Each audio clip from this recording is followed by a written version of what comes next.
Доброго времени суток всем обитателям кубического ЧЗО. На связи комьюнити-менеджер Эксбо Тотоя Тота. Сегодня у нас очередное обновление в Сталкрафте. Патчик небольшой, но изменения достаточно крутые. Некоторые из них, я бы даже сказал, долгожданные. Поэтому давайте, как обычно, обо всем по порядку. Детали для ремонта. Недавно разработчики уведомили игроков, что система починки снаряжения будет подвержена изменениям. Детали для ремонта будут удалены из игры, и процесс починки снаряжения будет происходить за внутриигровые рубли. Нам дали возможность конвертировать детали для ремонта в полезные ништяки по выгодному курсу, и сейчас акция невиданной щедрости по обмену деталей продлевается еще на 2 недели. По истечению 2 недель NPC эстакада покинет кубическую зону, стоимость починки снизится, а те детали, которые остались у игроков, конвертируются в рубли по курсу 1 к 3.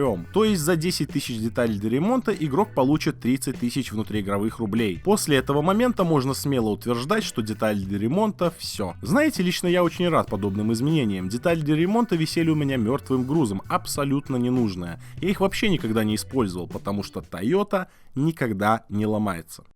Ладно, извините, идем дальше. Слухи зоны отчуждения. Теперь на локациях болота и обочина можно услышать много нового и интересного. Появились NPC, поговорив с которыми, игрок может узнать об интересных местах, событиях или просто о нелегкой доле сталкеров в зоне. Уж не знаю, что они там будут рассказывать, но надо обязательно протестить. Жаль, конечно, что для этого придется бежать на обочину. Ну, как будто бы в первый раз, да? Надеемся, что и для северных фракций что-то подобное добавят в будущем. Правки выбросов. Отличная новость для любителей полутать камешки. Увеличено количество артефактов, которые появляются после выброса. В южной зоне в среднем на 36,5%. В Любич 3 на ветеранском уровне распределения на 60,5%. А в Любич 3 на мастерском уровне распределения на 81,5%. Увеличены в среднем в 2 раза шансы на появление артефактов редкости необычной и выше в больших скоплениях аномалий в южной зоне, Любич 3 и Тихой Заводе. Теперь на локации Любич 3 на мастерском уровне распределения могут появляться легендарные артефакты. А раньше не могли, о как. Изменение позиций в ящиках северной фракции и оружейном кейсе. Убрана возможность бартера барабана на Скорпион и расширенного магазина на Sig Sauer P320, так как эти обвесы теперь вшиты в них по умолчанию. В ящиках фракции и оружейном кейсе части этих обвесов были заменены на части новых прицелов. Если у игроков были на руках части этих обвесов, то они были также заменены на соответствующие части новых прицелов. Если части обвесов были выставлены игроком на аукцион, то они были возвращены обратно вместе с залогом. Если у игроков были на руках полноценные обвесы, то они были заменены на соответствующие прицелы. Но по компенсациям это еще не все. За наличие у игрока барабана на Скорпион или расширенного магазина на Sig Sauer на внутриигровую почту были выданы специальные багровые жетоны. Опять какие-то мифические жетоны, которые можно будет обменять когда-нибудь в далеком будущем из непонятно какой активности? Не-не-не, выдыхаем.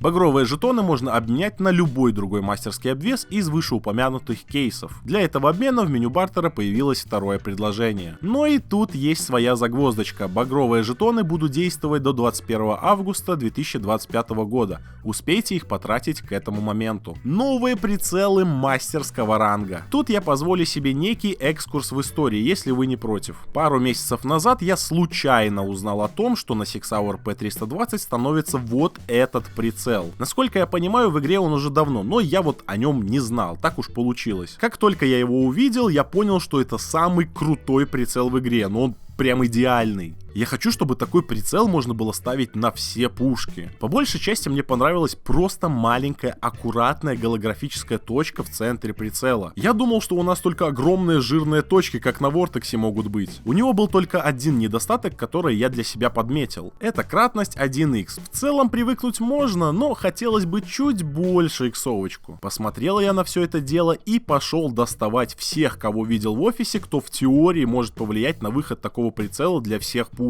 Я говорил с геймдиректором Казу, я говорил с Филом, это наш главный специалист отдела геймдизайна. Даже нашему менеджеру по монетизации Игорю пытался внушить мысль добавить подобный прицел, ну хотя бы в какие-нибудь кейсы. Дайте мне возможность его купить, я все деньги отдам. Ребята меня, конечно, выслушали, но четко объяснили, почему этот прицел, во всяком случае пока что, для всех пушек добавить нельзя. Ну я как бы отпустил эту мысль и отчасти ее позабыл. И я не знаю, повлиял ли я на это как-то, или не имею к этому никакого отношения. украшение, но все это не важно. Самое главное, что ребята решили выпустить имбулечку, новый коллиматорный прицел DotSat. Да, это не совсем прицел Sig Sauer, но DotSat лучше. Моделька у него, конечно, от старого прицела Susat, которая, кстати, довольно-таки неплохая. Но самое главное — это прицельная сетка. Просто маленькая точка, ничего лишнего, а еще и кратность x1,5. Это просто отвал всего. Но им, наверное, показалось и этого мало. У этого прицела есть баф. Да-да, не удивляйтесь, 10% стабилизации. Не то чтобы это как-то сильно вам геймплей поменяет, но это очень приятный прецедент. Вроде как у нас в игре еще не было прицелов, которые дают баф каким-либо статам, а не вешают дебаф. Способ получения через ящики фракций или оружейного кейса, конечно, достаточно дорогой, как и любого другого мастерского обвеса. Но это то, что я точно буду крабить всеми силами. Вместе с ним добавили также оптический прицел с 2,4 кратностью. Мне он нравится чуть поменьше, просто потому что кратники не очень люблю. Но своего юзера, думаю, он также найдет. Прицел клевый. Короче, великая благодарность человеку, который решил добавить эти прицелы. Через них мы довольно часто смотрим на игру, и хотелось бы, чтобы они постоянно улучшались, становились краше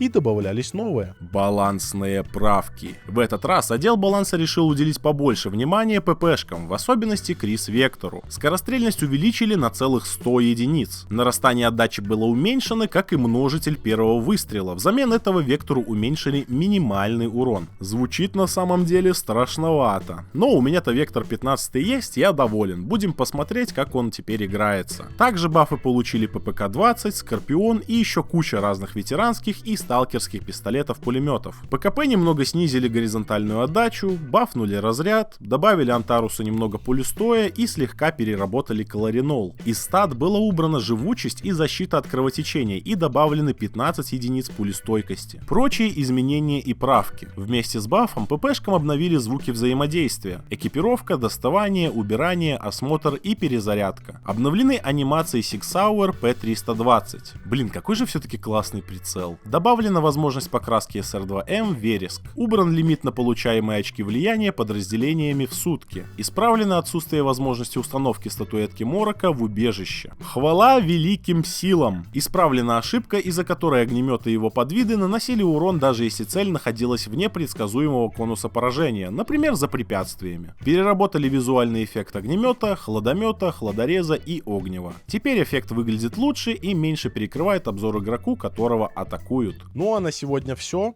Про патч я рассказал, про изменения рассказал. Все, теперь пойду фармить сам на прицел. Скорее фармить прицел. Кстати, да, в этом видео я должен был побольше светить своим лицом и моей новой гавайской рубашкой, но камера сказала: да иди ты на...